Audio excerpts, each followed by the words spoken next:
Hello to everyone. Well, this is the first podcast from Louric, and I'm really excited because it's the first time in a long time that I'm thinking and speaking in English, no? So, sorry if I do some mistakes.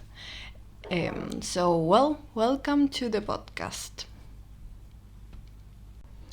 So the idea with this podcast is to talk about a little bit of different artists, singers, art in general that are like an inspiration for me.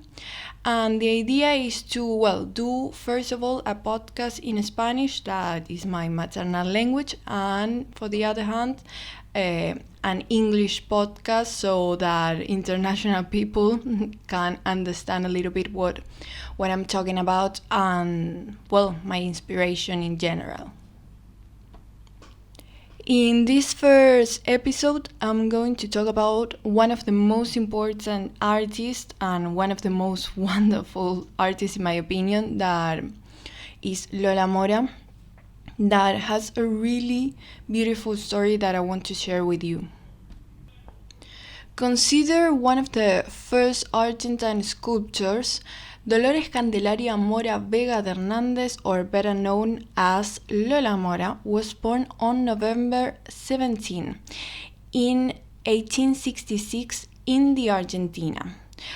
Some people say that she was born in Tala, Salta, that is the north of Argentina, while others say that she was born in the north of Tucumán, that is also in the north of my country, but the truth is that most of her young was spent in the city of San Miguel de Tucumán with her family.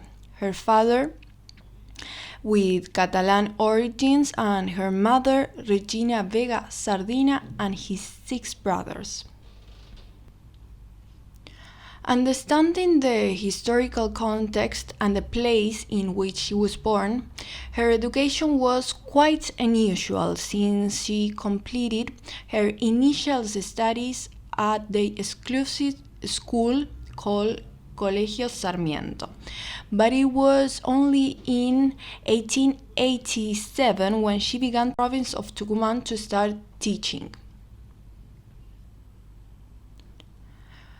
2 years before one of the pivotal moments in her career, in 1885, when she was only 18 years old, her mother died of pneumonia, and 2 days later, her father died of a heart attack.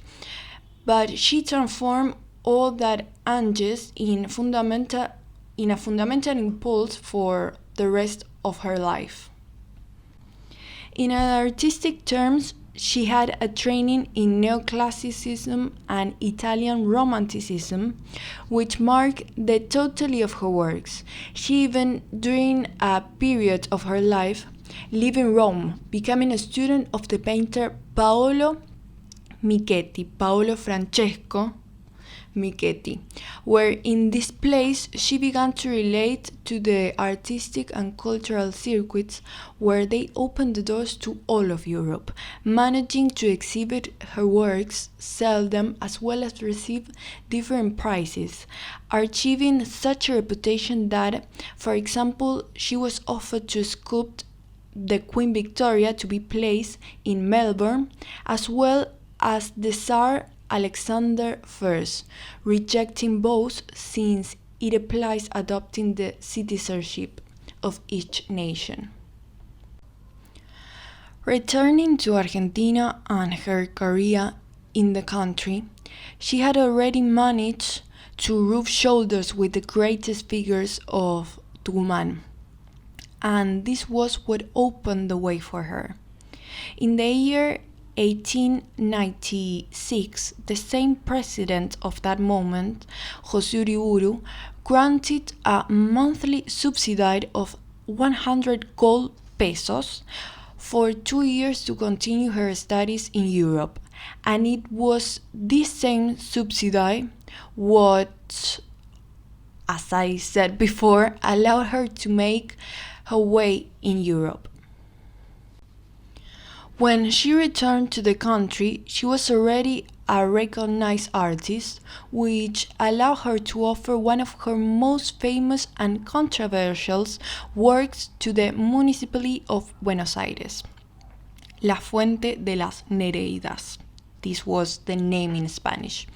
A work of a great impact, since on one hand, it was the first sculpture made by a woman that the municipality accepted, and on the other hand, because of the nudes in the works, coming to be called with like not a good opinion as a libidinous work.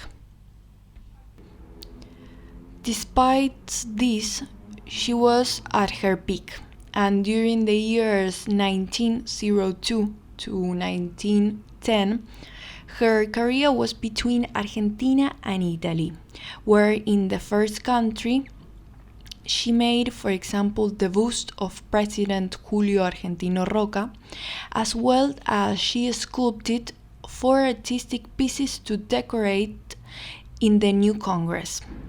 In the National Congress, of course.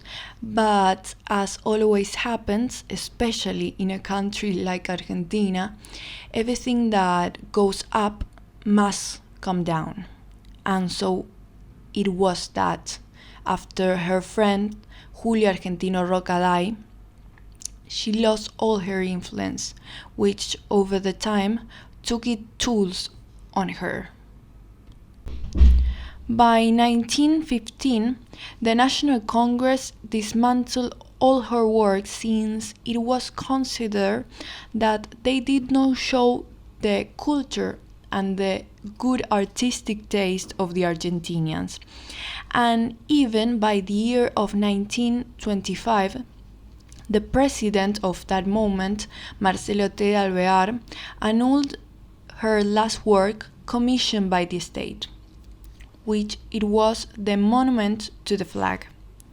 It was this last blow that led her to completely abandon sculpture, taking it down other very different paths, and also losing all the savings she had.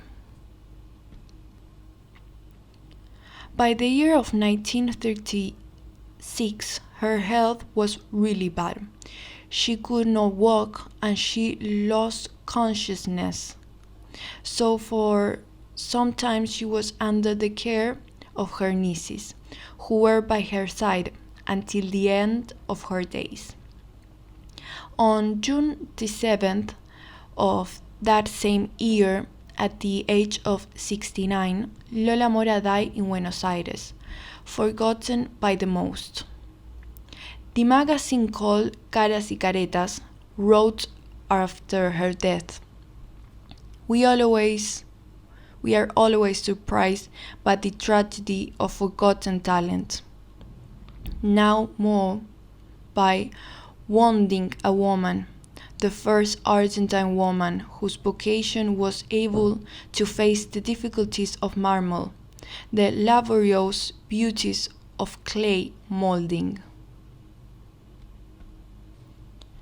Her story is an inspiration for me because she was really independent on a moment that she was, a woman on a men's place, a men's world.